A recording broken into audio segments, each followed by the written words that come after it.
Hello, everyone. Hi, it's Phil Dawson. This is the Magic the Gathering unofficial audiobooks. I'm your narrator. I'm just chiming in to say thank you for listening and reminding you that you can support the podcast on Patreon by searching my name, Phil Dawson, and joining up. It's with your support that I can continue to do this. And I'll tell you, I would love to chat more, but we have had some big chapters, and this one is no different. Anyway, again, sign up for the Patreon. You can support me for as little as $3 per chapter, and the longer you support, the more rewards you earn. We have given out cool show-related merch already. Mugs, stickers, pins, t-shirts. We'll be sending out rewards again this month shortly, too. We currently have 37 patrons. We're trying to work our way up to 50 for some reason. So why not join up? Support a creator who's giving you something like this and giving back to you. Hey, here I am. Let's go. Plus, you can join the Discord by clicking the link in the show notes, and I really love hearing from all the listeners. You can reach me and reach out on Twitter or Instagram, Phil in Sendai. That's all I got for you now. Let's go.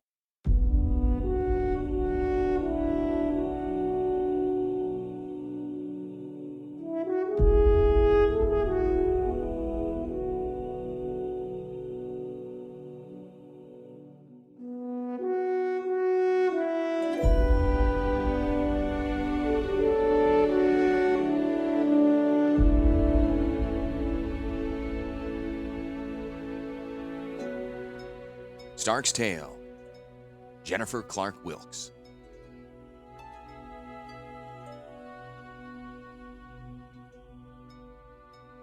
It's only going to get more difficult.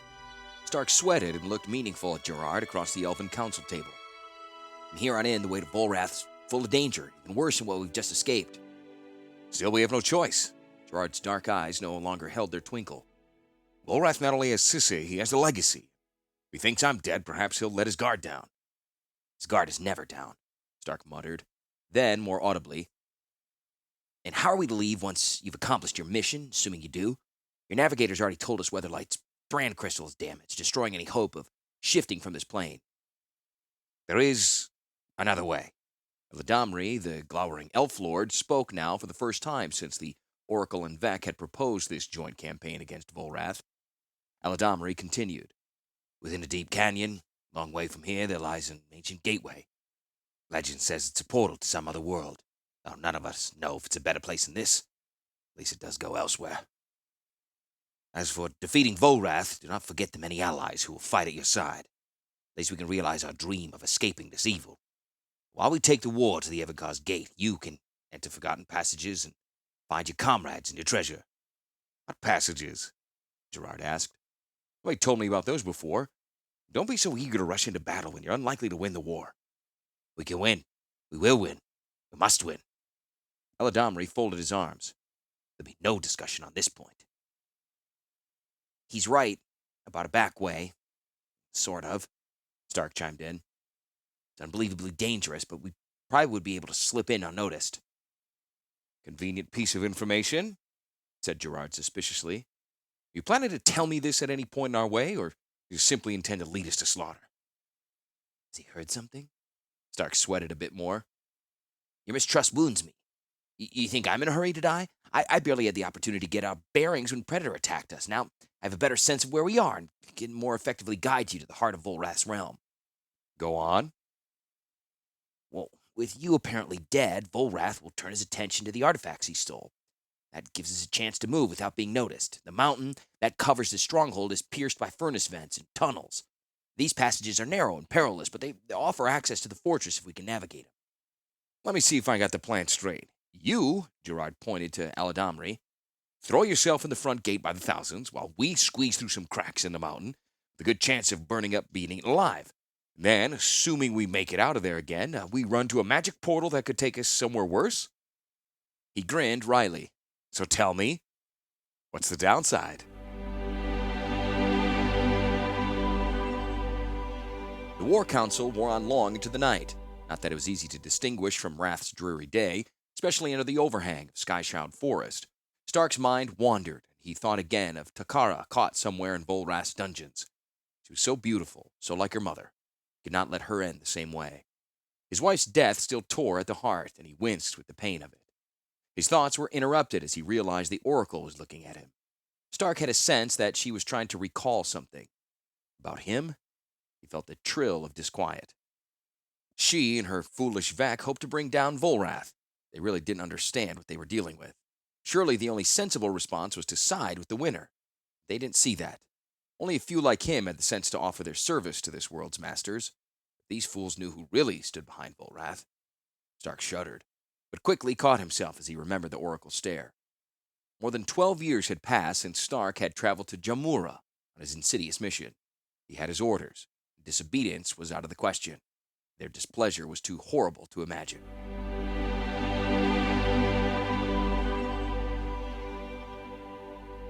Wrath shall be his legacy. The prophetic words suffused Stark's thoughts in sleep and in wakefulness, a spreading stain. They were the last things he'd been aware of before he was cast between worlds as heedlessly as a bit of rubbish. Now he lay face down in the dust, parched and aching and close to death. They had left him here for the local tribesmen to find, but no one had come. Stark knew he had little time left. He lifted his head and again began to crawl toward the distant line of hills where surely he would find water. Each spurt of effort brought him a few more short paces, but each time it took him a little longer to get up again. The air swam with heat, filling his eyes with illusion. That couldn't be Aeneas stooping over him, unless she'd come to witness his death.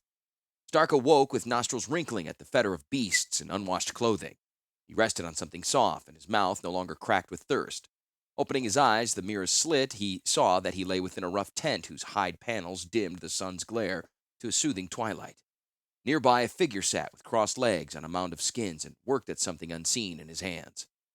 Now Stark could hear the bleating outside, and he guessed that this was the home of a goat herd. The man looked up and set aside whatever he had been working on. He came over and laid a hand on Stark's brow, muttering softly in words Stark could not understand. He reached aside and brought a damp cloth to Stark's mouth. Stark drew at the water greedily, even though the fabric was not the cleanest. He tried to speak, but his dehydrated throat wouldn't allow much more than a croak. "There." The other shook his head and motioned silence. Again he spoke in alien words, but Stark understood well enough that he was being ordered to lie still. That was fine with him. He closed his eyes again. Weeks passed in the company of the goatherd, who Stark learned was named Jummock of the Cheetah War clan. Slowly, Stark attained a halting grasp with a Zelfirian tongue, and the two traveled along the goatherd circuit, moving the flock from one vanishing waterhole to the next. Once the rains came, Jummock returned to the clan's central village to celebrate the annual harvest festival and later to observe the rites of passage. During those conversations, Stark learned about Sidar Kondo of the Triangle, supreme leader of the war clans, whose son Vul was to undergo the rite of passage this year. He learned also of Kondo's adopted son, Gerrard, a pale-skinned youth from some northern clime who was Vul's closest companion and widely seen as a rival for the old man's affection. Stark knew the name of Vul. They had impressed it on him before sending him here. This one has potential, the voices hissed, a great gift for destruction. He's an excellent candidate. And who better qualified than you to seek him out? Aeneas' voice snarled in his mind.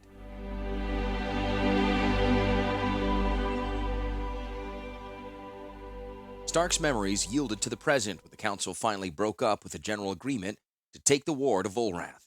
It seemed that Gerrard had been persuaded by this talk of a portal and was planning to take Weatherlight there now to investigate. Stark stirred himself, trying to argue against this action. "They'll delay our arrival at Volrath's stronghold," he said. "Every moment that you take away from this goal means the much more torment for your comrades and less opportunity to infiltrate unnoticed." "The portal's the only way we can leave this world," replied Gerrard. "That's assuming it works. We need to know that first." "If it doesn't work, will that change your plans?" Stark countered. "Will you abandon your search then?" Gerard's face darkened. The fresh scar stood out just above the narrow line of his beard. "We will save our people and recover the legacy. But if we can do so and get out of here safely, then that's our best course of action. We're going to the portal. That's final." Stark sighed, but he knew he couldn't overpower Gerard's will any more than he could his master's. He felt the touch of eyes and looked up to see that accursed oracle appraising him again across the table. Clearly, she knew him, though they had never met in the flesh. How much did she know was the question, and what would she do with that knowledge? Stark again felt himself at a disadvantage. Well, he'd better get the better of this bargain, he thought. Later, Stark paced the courtyard outside Eladambri's council hall as the delegates drifted from the meeting. Scattered lanterns dimly lit the elven village. No other light broke Sky Shroud's close night. There were no stars, no moon in this sky of leaves. Not many steps away, Gerrard and the oracle were conversing quietly. What was she telling him? Stark fingered the edge of his dagger, hidden in the folds of his cloak. Gerrard made a slight bow to the oracle, then departed for the night with his companions. The oracle, too, retreated to her billet. Starke, seeing an opportunity, casually approached the door. Quiet welcome from within responded to his gentle knock. The oracle looked up from her prayer mat as Starke entered. "Good evening, revered one."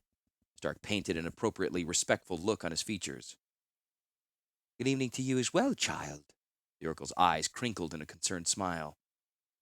"I see how fear sharpens you." So perceptive, thought Starke with an inner sneer. Guess that's why you're the oracle. But outwardly, he only nodded. "Yes, this attack on Volrath is dangerous, and I don't like wasting time." He edged a little closer. "We all shrink from the Evankar, yet we also thirst to destroy him. We must have patience. Rash moves play into our enemy's hands." Starke was confused. The oracle appeared genuinely interested in him. She seemed not to recognize him at all now. Again, she smiled warmly. "We will overcome, child. We must have faith." Then she closed her eyes, just for a moment. Her eyes opened again and, glinting, fixed Starke. "Trading in hearts earns poor profit." He recoiled as though from a blow. "What's that supposed to mean?" "I say what I see. The listener understands." Starke covered his apprehension with a mocking chuckle. "I guess that message was meant for some other listener, then. It certainly didn't make any sense to me." "It seems bad business takes a toll." "Stop that!" Had she really heard his thoughts? "You might call yourself an oracle, but you don't know anything about me. Maybe I'm just annoyed by presumptuous old women." "Or perhaps you're troubled by bad bargains. When the market is soft, is it not wise to consider a change in commodity?" "What do you know of business? Leave me alone." "If you insist, think about this. Disaster may drive up the price in the short term. Success means continuing prosperity." Starke was close enough. His knife blade could end it all now. Still that croaking voice, so it would never call him out, never taunt him again. A quick cut, the body into the swamps. Perhaps they'd think the merfolk did it. Yet he hesitated. Those words had struck close to home. He shaped his mouth to make an answer, but nothing would come. "Wise one!" A man's voice penetrated the doorway from the darkness, followed by the tall form of one of the oracle's guards. "You should not be alone, mistress." "My God," sighed the oracle, with a tired smile towards Starke. "I choose not their duty, but duty chooses me." Starke mumbled something, bowed, and backed away awkwardly from her quarters while the guardsman took up his post. The opportunity was gone. Had he lost his touch entirely? He'd been very good once. After all, that was how he got into this. Cloud-dark skies and sultry air heralded the onset of the rains. Jummock turned his charges to the east and distant hills where the village lay. By now, Starke had convinced the man of his friendship, and on their arrival, he was welcomed into the home of Jummock's family. But they were far from his thoughts at the time of Vool's passage approached. How to trap the destiny of the Sidar's son. He hadn't much time to find a way to open Rath's dark doorway for Vool. In Pidgin Zelfirian, Starke asked all he met about the rite of passage and what it entailed. The villagers were remarkably patient and willing to offer any information, trusting simpletons. They told him that the child must survive alone a dangerous test of both physical and spiritual strength. Everyone knew that Vool's successful passage would ensure his leadership of the war clans. So, reasoned Starke, interfering with that inheritance might just be the thing to direct Vool's thoughts toward a different destiny. There must be some way to turn the encounter to his fearsome master's purpose. Weakening the candidate so that he would best fail without destroying that valuable property would be best. Perhaps a drug would do, in quantities sufficient to disorient but not seriously harm. Introducing the drug would be a problem, though, since Starke had found out that candidates underwent purification and fasting in the weeks preceding the rite. However, the opening ceremonies of every such rite were identical and included songs, prayers, dances, and ritual body painting. This last presented a possibility.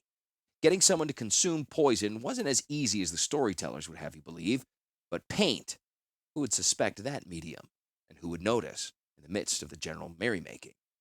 Starke had some familiarity with drugs and poisons. He'd learned not to be too fussy in accepting commissions or ask too many questions about the destination. A couple of simple herbal preparations could serve his purpose, if such things existed in this world. Conveniently, the clan's Mundungu, its healer and chief shaman, had been one of those most eager to teach the newcomer of their ways. The fool would never think twice about an innocent request to learn more how the paint was made. Even a conversation about treating the sick would give Stark the opportunity to pursue some of the shaman's materials. It was just that easy. While the old hedge wizard prattled on about his healing herbs, Stark took careful note of the less salubrious ingredients within the workspace. Yes, there was bitter leaf and thoughtseize too. Both could be prepared for absorption through the skin. It remained only to obtain a quantity of the herbs and to somehow introduce them into the paints.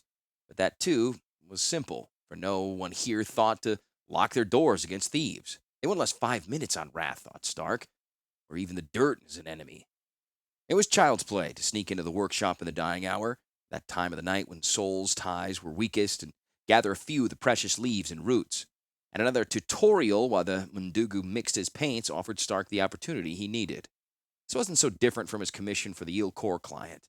Pinch of powder, never seen again, and a tidy profit, if only Ania hadn't interfered. Why had she reacted that way? She wasn't involved. She could have kept quiet. Stark cursed and shook his head violently. Old thoughts, useless clutter. He had to keep his mind on the task. The rite of passage would take place in 2 days' time.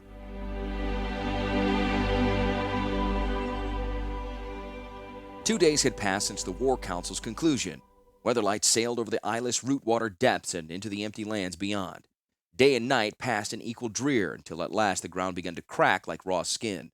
Small hills, gullies, and boulder fields broke up the flat terrain. Before them, one extinct riverbed opened into a deeper cleft that twisted between walls of scabby stone.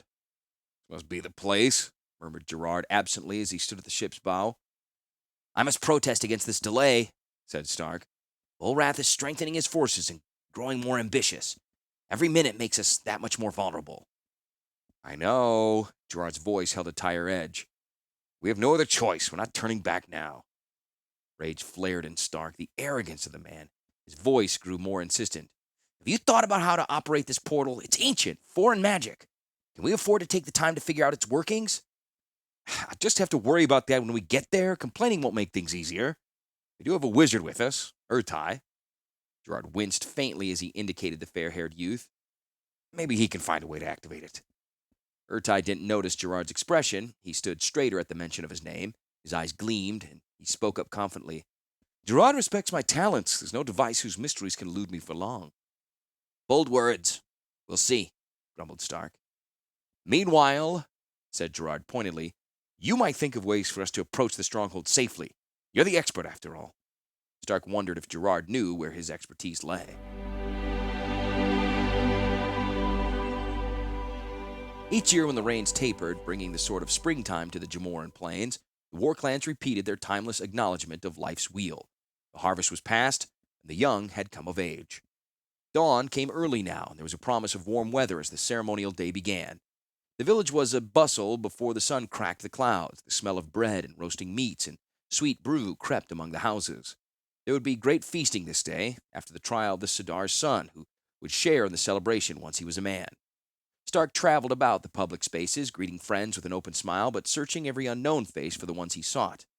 When he spotted the tall, dark youth with the haughty bearing, he did not need to ask the stranger's name. Vool caught Stark's gaze and regarded him for a cold second before turning away, leaving Stark to feel like a grubby child wandering about a banquet. Indignation burned behind the Ilvek's outward smile. The chieftain's son continued toward the sacred enclosure. At his side strode his pale half-brother. The two youths conversed in whispers, smiling and sometimes laughing quietly, sharing an easy intimacy. Stark noted an old scar across the back of Gerrard's hand, and another, its mate, on Vool's. The time of the ritual had come. Vool stepped into the circle of the clansfolk and presented himself to the war chiefs in the Mundugu. He stood proudly before the ceremonial fire, naked but for a knife bound at his waist. The ritual words were spoken, the sacred symbols painted across his body. A drum began a slow pulse. The crowd began to sway, a chant in unison with the Mundungu's recitation. A ram's horn blatted, a stone-filled reed rattled. Flutes ululated, while the drum's throb grew more insistent. The people danced and shouted. Vool turned in their midst, arms upraised, singing the ancient words so many had uttered before him. His eyes closed, and he swayed with the ecstasy of the rite. The Mundungu spoke one sharp syllable. Sudden silence. All eyes were on the youth, whose bright eyes met those of the shaman pronouncing the form of the trial. Stark could not make out all the words, but the gestures conveyed the message. The Mundungu turned and pointed to a jagged spire of stone, perhaps a mile distant. He returned his gaze to Vool and spoke words of closing. The Sidar's son made the ritual response, then held his arms out with steel hooks bound tightly to his wrists. Vul thrust his hands into the fire. After a second of anguish, he pulled them back and raised them briefly over his head. Then he set forth resolutely toward the spire. Behind the youth came the Mundungu, then the chieftains, then Gerrard. The rest of the clansfolk followed at a distance, maintaining a silence at once reverential and tense. Vul came to the tumbled rocks at the crag's foot and without hesitation drove a climbing hook into the rock face. He pulled himself up and clawed with the other. The pale scar on his dark hand gleamed in the afternoon sun, and Starke saw Gerrard glance at the matching mark on his own hand before turning his eyes upward. Vul was climbing quickly now, eager in his quest to seek the holy vision. His paint-limned skin was slick with sweat. He reached again. Something was wrong. The hand hung in midair, and Vul shook his head like a goat plagued by flies. Kondo's hands clenched helplessly, and worried glances flashed between the other chiefs. The crowd drew a collective gasp, but Starke smiled inwardly. The drug was taking an effect. Vul's head drooped for a moment, then lifted weakly. The hook flailed weakly at the cliff face and missed. His footing gave. Vul fell. Kondo turned away his eyes. Someone sobbed audibly. The youth tumbled, hundreds of feet up, death certain. Stark's stomach gaped with terror. "No! I need you alive!" One hook somehow caught an outcropping, bringing Vul's headlong plunge to a momentary halt. But it was precarious indeed. The dazed youth dangled 200 feet above the ground. Kondo looked up again, anguish on his face. He could not do a thing. The youth had to survive the passage on his own, or die in the process. Tears tracked his cheeks, but he kept his eyes on his son. Many others turned away. Starke, too, could not take his eyes off the drama. He wasn't about to risk his own hide, but this was going all wrong. "Come on," he urged silently. "Gotta make it." He was sweating almost as much as the Sidar's son. Suddenly, a figure appeared on the ledge, just above Vul's flailing arm. Gerrard stretched out his scarred hand to help his imperiled half-brother. How had he got there without help? There was no time to wonder. Starke watched anxiously as Vul shouted something to Gerrard and drew back his free hand. He rocked dangerously, and then the hook slipped from the outcropping. Gerrard cried out, grabbed at Vul's wrists, pulling him to the rock. The crowd gasped again, but this time in sorrow rather than fear. Sidar Kondo's face fell. He hung his head, turned, and slowly walked away. The others followed suit. Meanwhile, Gerrard had slung the fainting youth over his shoulder and carried him with difficulty to the foot of the crag. He bent over his half-brother with concern as Vul raised himself groggily, but there was no gratitude in that one's eyes. He screamed at his rescuer, hurling him backward with his words. "You have stolen my legacy! It was my right to win my destiny or die in the attempt!" Gerrard, stung, shouted back, "What did you want me to do? Just let you die?" "Yes, damn you! It is my life, my choice how it shall end. Far better to die than to be disgraced like this." Vul pushed away his half-brother. He drew his knife and cut the hooks from his arms with furious strokes. Then he slashed viciously at the back of his own scarred hand. He spat at Gerrard's feet. He stalked away. No one said a word.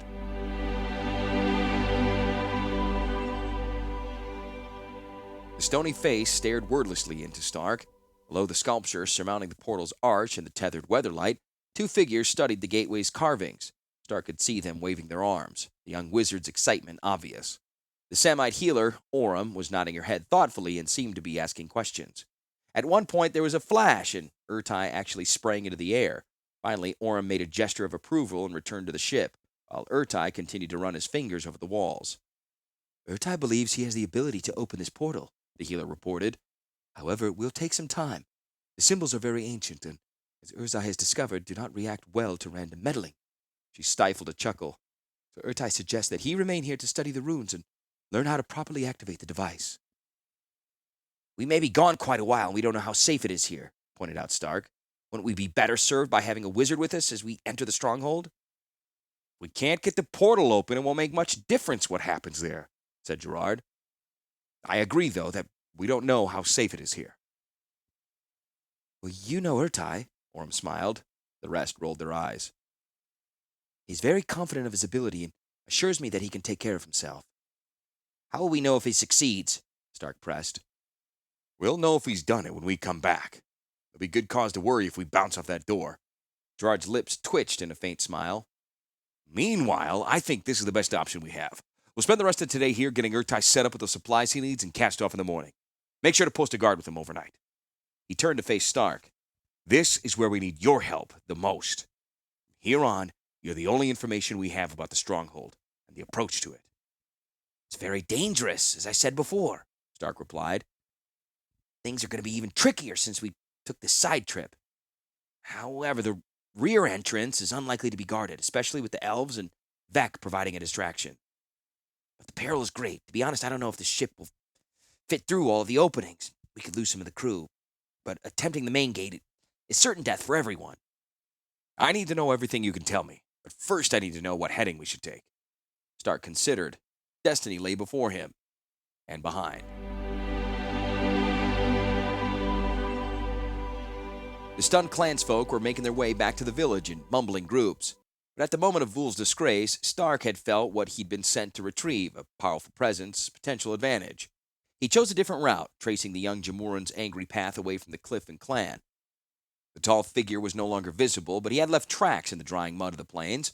Stark followed the trail eastward into the foothills of the Teremco Mountains. At that point, the rocky ground obscured the footprints. Stark was compelled to trust his instincts. Dusk was approaching rapidly. Stark reasoned that Vul would seek shelter for the night, probably not too far from where he had entered this rugged country. All the while, he had kept an inward ear cocked for the rage that had been almost tangible. It was nearly full dark when he came upon the youth, crouched in a hollow near a trickling stream. Vul looked up sharply at Stark's approach and leapt to his feet, knife in hand. "Who's there?" Drawing near, Stark became even more aware of the power behind that burning gaze. He ran a hand across his balding pate as he smiled and spoke gently. I mean you no harm, son of Kondo. I'm a friend. Perhaps I can help you." "I'm son of no one," growled Vul. "I need no help." He waved the knife in punctuation. "Leave me." Stark stopped and spread his hands. His well-oiled voice slid into the evening. "Then you do not wish to claim your legacy?" "I have no legacy." Vul's eyes were flat and hard as they focused on his interlocutor. "As you well know, I remember you. Have you come just to mock me?" "It'd be hardly worth my while to follow you all this way for such a petty thing. No, I've come to offer you destiny." "My destiny was with the War Clan. That is gone forever." "A road has many bends, and fate can find the way no matter how twisted. You do have a destiny, Vul, far greater than the one you've lost."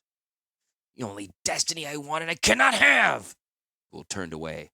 "I'm an outcast now. I will die here, naked and filthy, like a wild beast." "Is that what you really want? How can you let yourself be thrown away like this?" Stark's voice took on a wheedling tone. "What if you could take what was stolen from you? I have influential friends. With their help, you can have the power far beyond anything you've imagined. Taking the clans by force won't restore my inheritance. It's worse than destroyed. The ancestral talismans will fall to the hands of another. It'd be better if nothing remained." "That can be arranged," Stark said quietly. Vul stared. "I come from another place, somewhere most people have never heard named. Its masters call it Rath." An unidentified expression washed over Vul's face. I have heard that name before." He seemed to be speaking to himself. "When I was a boy, a wise woman passed through our village, seeking alms in exchange for her visions. She stopped me before and said, 'Wrath will be your legacy.' I thought she meant some conflict in my future. Now I see." He glared at Stark again. "And these masters, your friends, I take it, who are they?" "For the moment, it's enough to say that they are beyond anything you've known. But they cannot yet enter this world. They need a mighty leader for their campaign. In you, they see that leader. And why should I serve their will? With them, you can avenge your shame. If your father hadn't taken in that northerner, none of this would have happened. You'd be rightful chief of all the clans. Kondo's as much to blame as Gerrard. Make them pay. Once you've punished them, you can seize the Sidar's talismans for yourself, the ones that Gerrard stole from you along with your title. You'll have taken the first steps toward your true legacy. Ruling a world." Stark produced a fist-sized amulet from his pouch and dangled it before the youth. "This is the touchstone. It is the first piece in claiming your true legacy." Its jeweled silver face reflected the moonlight onto Vul's. "You may have death and disgrace, or revenge and power? How will you choose?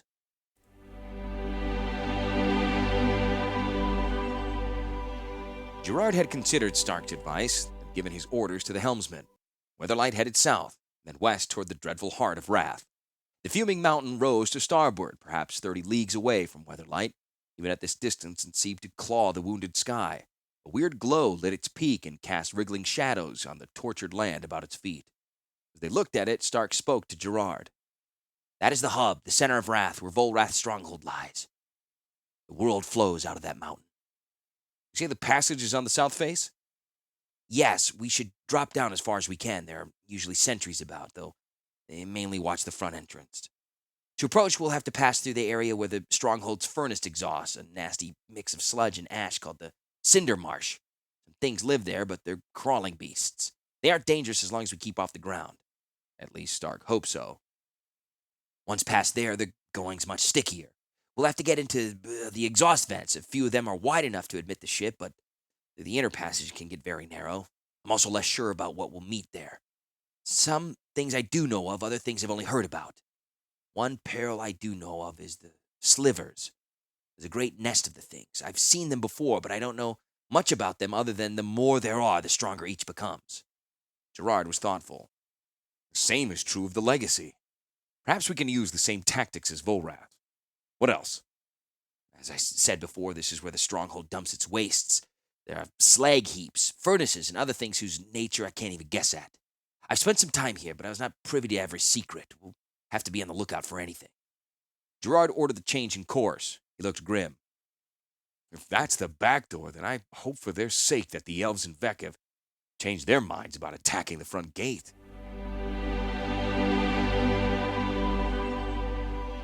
Vul chose, came to manhood in a ritual of slaughter. The next 2 years were painted with the blood of the war clans as the vengeful son of Kondo waged war on all who had dishonored him. And behind him crept Stark, his mentor, instructing him how best to use the dreadful powers with which he had allied himself. First fell the legacy, torn from the belly of a silver golem who was left to stand forgotten in a distant village. Stark knew the function of many of those artifacts and spent long days disclosing their abilities to Vul, whose thirst for knowledge and for revenge grew with every act of destruction. The items with no immediate use were sold for funds to raise troops. Next came the war clans. One by one, Vul crushed their villages and ground their bones into the Matenda's dust. They resisted heroically, but the end was inevitable. Vul learned that Gerrard had been sheltered in the caves of a Morrow sorcerer. Not even that one's power could withstand the forces ranked against him. Vul's armies ripped through the caves and killed all they found. But Gerrard was not among them. And finally, Vul confronted Kondo himself. Kinship was empty to Vul now, and nothing the Sidar said would sway him. At the last, they faced each other, and one-on-one amid the corpses of the final battle, Vul blasted the life from his grim-faced father's body. Still, it was not enough. Vul bayed for the blood of Gerrard, but he was nowhere to be found. The plains were empty, and Vul's heritage meaningless. "Is this my destiny then, fat man?" Inside his command tent, Vul snarled at Stark. "I'm the leader of no one now. Where's the power you promised me? You wanted revenge. You got it. That was just the first stage. Now that you've proven your worth, you're ready for your true role." Stark produced an object. It resembled a lantern, but was shaped in ways quite foreign. He set it down on the general's desk. "The gate key," he explained. "It's time for your audience. Are you ready?" Vul drew himself up coldly. "There's no reason to reign here. Do whatever you must." Stark's brow glistened as he wordlessly bent over the device. A foul green light sprang from the central globe and bathed the floor in its gangrenous glow. Stark motioned toward the livid pool, eyes averted. "There's the doorway. After you." Vul sneered at the cowering Stark and stepped without hesitation into the circle of light. As he did so, his body swirled into a black spire of smoke that was drawn into the lamp like brew through a straw. When the last trace of smoke had vanished, Stark quickly snapped off the beam, shuddered, and pocketed the device. He strolled with a forced casualness out of the general's tent.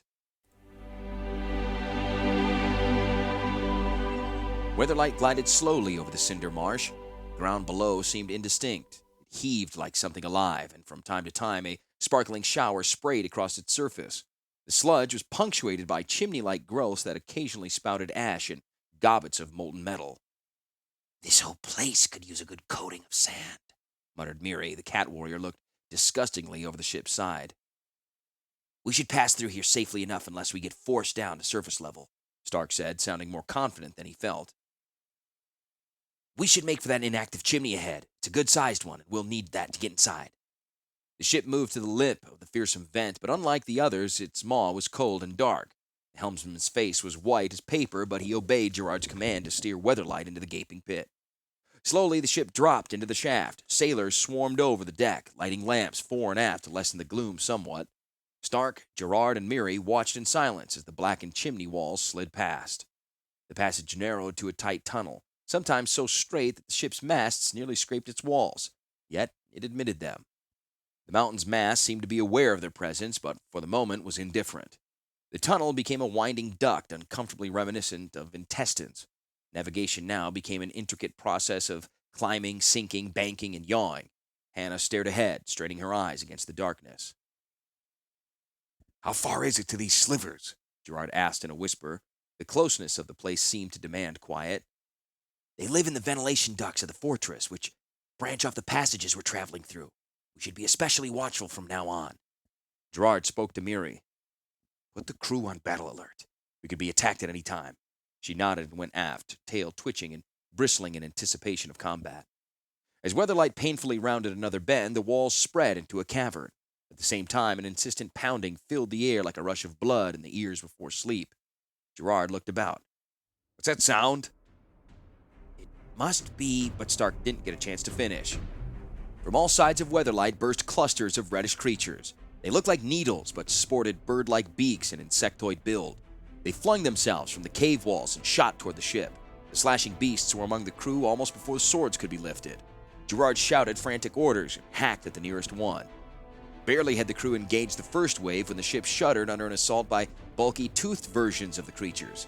They smashed into and clambered up the timbers. The whip-like slivers already on deck became more muscular and powerful, while the lumbering ones sleekened and sped. Another cluster of the things dropped from the ceiling, bristling with spines and tearing at flesh. Instantly, the others also began to sprout spikes. Interspersed among the fleshy creatures were others that glinted with a metallic sheen. They too became more powerful, spiny and swift along with the others. Starke, with only his useless dagger at hand, fled. He shrieked as something gouged his back. He slipped in something. Gods, was it his own blood? Fell forward. The dagger skittered from his grip. He scrambled after it, crying out again in pain. A shadow fell over him. He sobbed in panic. The sliver fell in two pieces by his face. Starke looked up in terror at Krovax's dark and tragic features, but the Urborg noble barely glanced at him before he spun again into the fight. Starke stared at the metallic corpse. He touched it, recoiled from the sense of evil that almost screamed from the metal. His eyes grew wide, began to back away, then turned and ran for the nearest hatch. The slivers overran Weatherlight. Hannah shouted, "They're all sharing the other's characteristics. We've got to break that link somehow." Gerrard gasped. "Starke said these things get stronger the more there are. We have to find a way to cut their numbers." "Some are artificial," called back Hannah. "Maybe they control the others. If I can destroy enough of those, they might weaken the swarm." Without waiting for a response, she turned toward one of the metallic creatures lunging at her. Shouting a few harsh words, she slapped an armband and gestured at the attacker. It crumbled instantly. She whirled toward another bearing down on Miri, who was screeching with bloodlust. That sliver, too, vanished into flecks of rust. But their destruction had no visible effect on the rest of the things. Hannah cursed loudly, an unaccustomed sound. "It didn't work at all!" She aimed her sword at another creature. "I don't understand the purpose of the metal ones. Obviously they aren't the leaders, though. If only we had a chance to study them." "Couldn't you wait till they stopped trying to kill us?" panted Miri. "Get our backs together," Gerrard shouted. "We can take them, as long as we see him coming." Another group of slivers swooped into attack, this time from above. Immediately, others around them began to take to the air. Gerrard growled angrily to himself. Dimly, above the noise of the battle, the others heard him admit, "Maybe that wasn't the best idea. We're doomed!" Krovax's tone was fatalistic, even as he cleft another attacker. "Cannot hope to overcome this many." "Wait!" cried Hannah. She pointed. "Look at that! The one nearest us is flying, but those farther away are not. Maybe their influence is limited." "If that's true," Gerrard grunted, "then the worst thing we can do is bunch up together like this. Scatter!" Knots of combatants moved out across Weatherlight's decks, pushing fore and aft, like iron filings to a lodestone's poles. Clumps of slivers followed each group. It was working. Fighters concentrated their attacks on the flying slivers, and the others dropped. They flailed at the brutish ones, and the rest grew less bulky. More and more insectoid bodies littered the decks. Suddenly, the remaining swarm pulled away and vanished into the pits in the walls. The crew of Weatherlight stood knee-deep in corpses. Orm immediately busied herself with tending to the wounded, and there were many, while Gerrard and Hannah inspected the slaughtered creatures. In death, each had reverted to its basic form and lost the shared characteristics of its hive mates. A hatch opened. A disheveled Starke peered about at the mounds of dead slivers, then hauled himself from the hatch. Behind him, a small goblin's head popped up briefly, goggled, and ducked below decks again. The hatch door clanged shut. Starke went up to Gerrard with a grin of relief. Remarkable! Truly remarkable! You've somehow learned the secret of Sliver's destruction. I've never been able to figure that out. Gerrard whirled angrily, his hand striking at Stark's cheek. Where were you, a trusted guide? I needed your help. Does he expect me to die for him? Stark snarled inwardly. Aloud he said, That's right, I'm your guide, not your bodyguard. Would you fare better if I'd fallen defending you with my mighty dagger? I gave you the best advice that I could. Now you've figured out how to defeat the swarm. They won't be a problem again. Hannah spoke up. What about the artificial ones? I thought they must be something special, but destroying them had no effect. The blood drained from Stark's features. It was a moment before he answered. Volrath's power is greater than I ever suspected. We must be even more careful from here on in. He walked away without another word, leaving Hannah and Gerrard to look at each other with puzzled concern.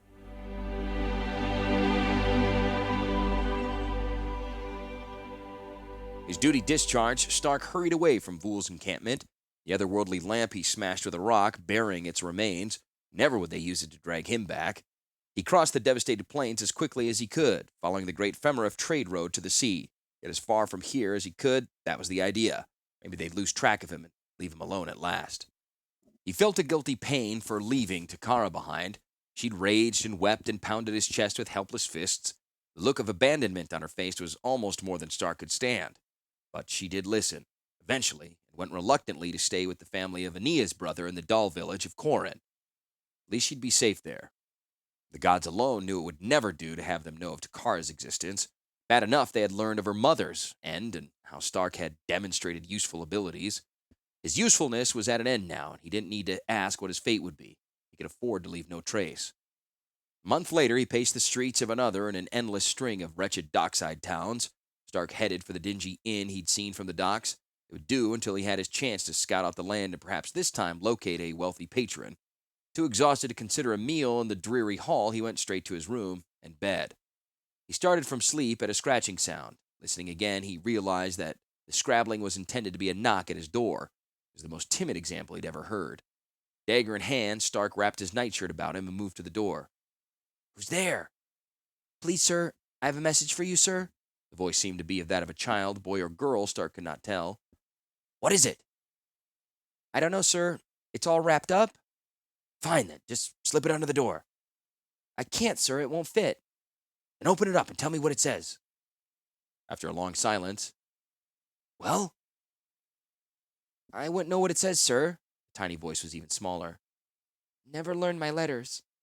grunting in exasperation, Stark swung open the door. He kept his blade at the ready. A tattered waif was standing there with a grubby package, a slip of paper protruding from it.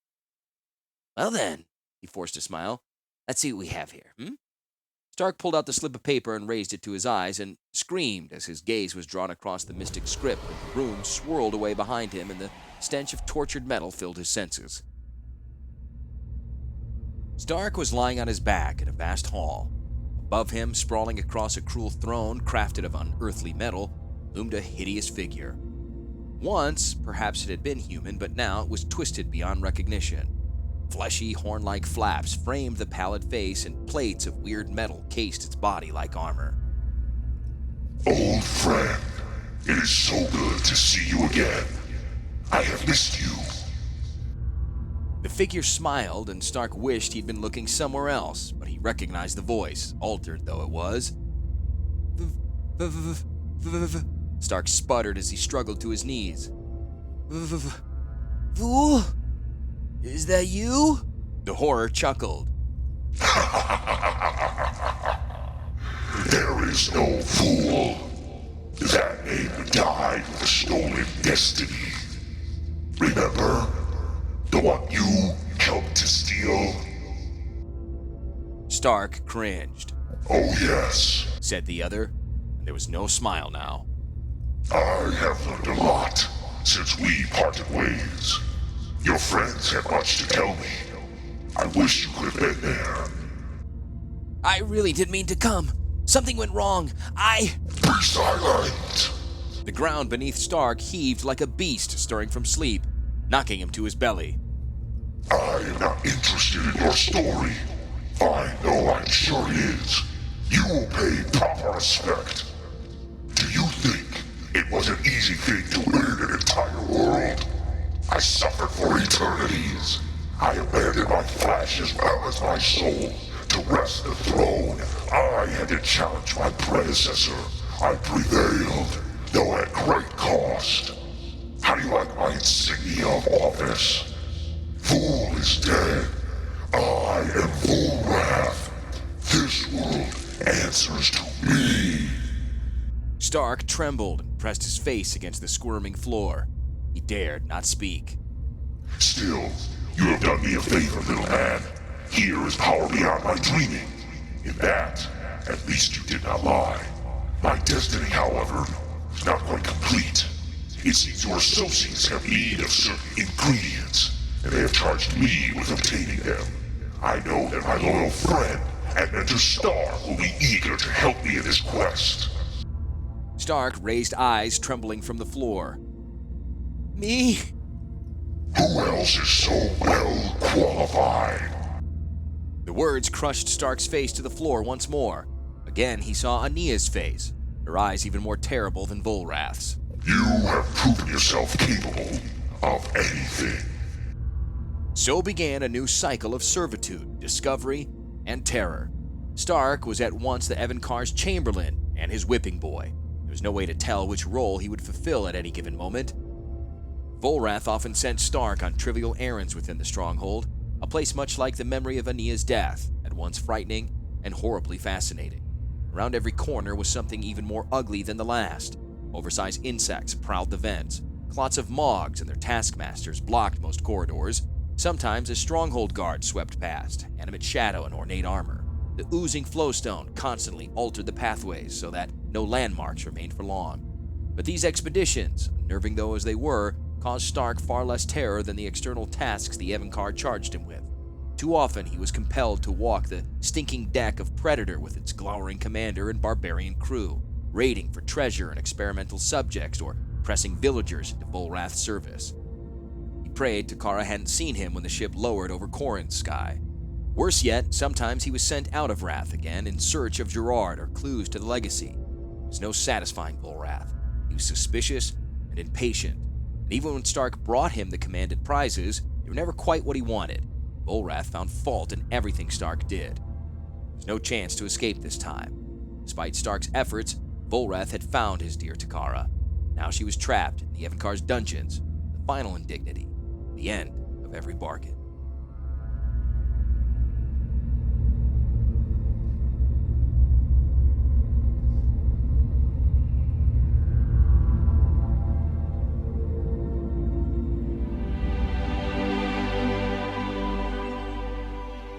In his cabin, Stark began to shake, quietly at first, then with increasing force. He clutched his head as the painful memories swooped about him. Stark had always considered himself a pragmatist. All he ever wanted was to make the best deal, pocket his profit, and stay out of untidy moral issues. He'd had a commission. He'd fulfilled it. When the situation changed, Stark had offered another deal, Sisay as bait to bring Volrath's enemy to him in exchange for Takara. Stark had kept his side of the bargain, though with every moment on board the ship he dreaded the truth's escape. And still, Volrath kept Takara in his dungeons, forcing Stark to perform yet another task for him, and another, and another. Clearly, he would never release her. One bad bargain deserves another, Stark mused darkly, then started as he remembered the Oracle's cryptic words. New horror woke at the throbbing pain in Stark's shoulder where that beast had bitten. He knew there had been no metal ones among the slivers when he had encountered them, but now these constructs were part of the hive. It was unnerving how quickly and easily Volrath had infiltrated their population to exert his own influence over them. By doing so, he was privy to their shared thoughts. Now the Hive knew Starke was here, with Gerrard. Volrath was becoming something much bigger than Starke had expected, perhaps bigger even than his Dark Masters had planned. Starke trembled at the thought of their reaction. No doubt he would be blamed for Volrath's designs. Perhaps, if Gerrard retrieved this legacy, he could defeat Volrath and his overlords. At least with him, Starke stood a chance of getting out of this in one piece and maybe even rescuing Takara too. But now, Volrath knew he was coming. His daughter might be the price for escape. Could Starke pay it? Turning against him meant turning against them, and their fury at betrayal would be immense. He moaned at the impossible choice. He knew which way he would decide in the end. Starke chose. Here ends the tale of Starke.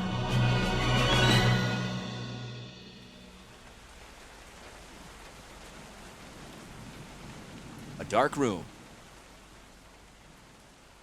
So what happened to Urtai at the portal while the others were traveling to the stronghold? Did he just wait for them? No, not precisely. The librarian gave a knowing smile. Waiting patiently for anything was not really Urtai's strong point. As you heard, Orem the healer was able to read the ancient script that was carved on the archway above the portal. It explained how the portal might be open, but Orem pointed out to Gerrard and Urtai, who crowded close behind her, that activating it would take some time, and once opened, it would not stay for so long. Urtai volunteered to stay at the portal and work the necessary magic. Gerrard hastily agreed. He and Orem reboarded Weatherlight, and the ship disappeared into the blackness of the canyon. The master stroked his chin absently. It's hard to say precisely what happened next at the portal. It seems clear that while Urtai was there, someone appeared to him. Who, Master? Who else was in such a barren place? Surely not the elves. No, a humanoid named Lina.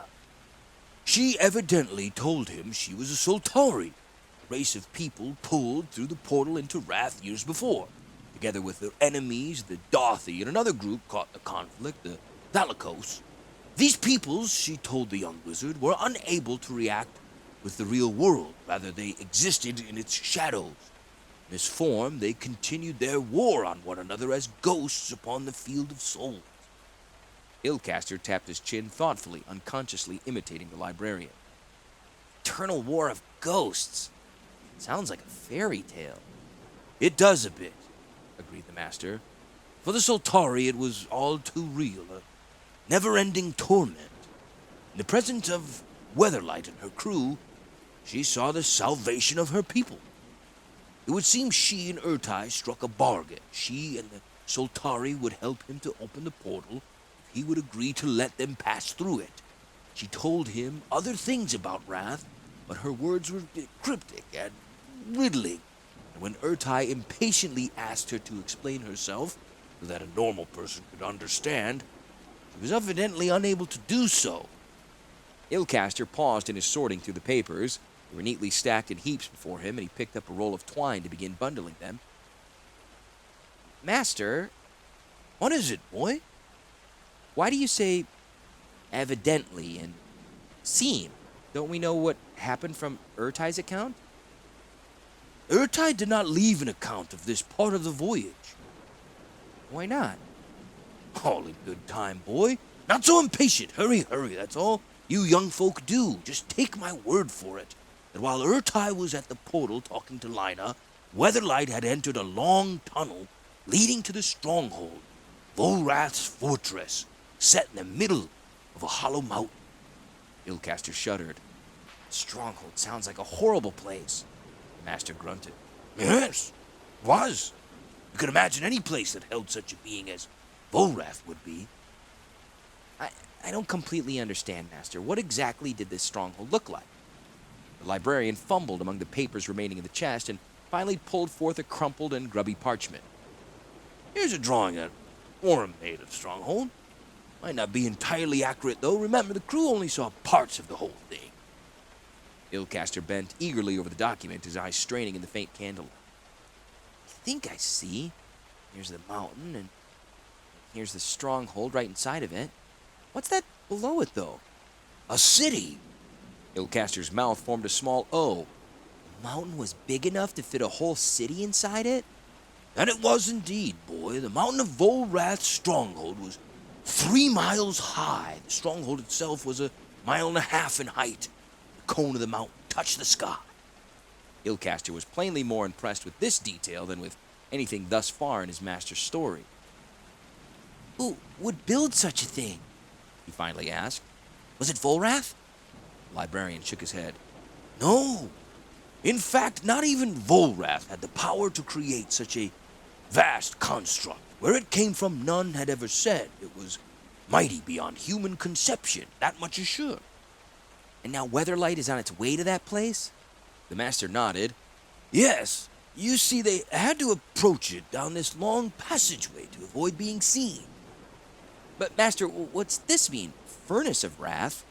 The white-haired man took the document from the boy and caressed the paper thoughtfully, his eyes far away.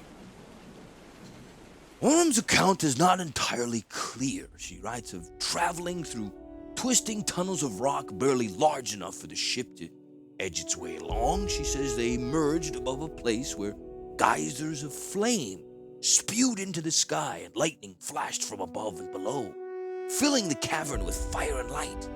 Then she mentions traveling near a place of blackened oil where skeletal hands clawed at Weatherlight's hull.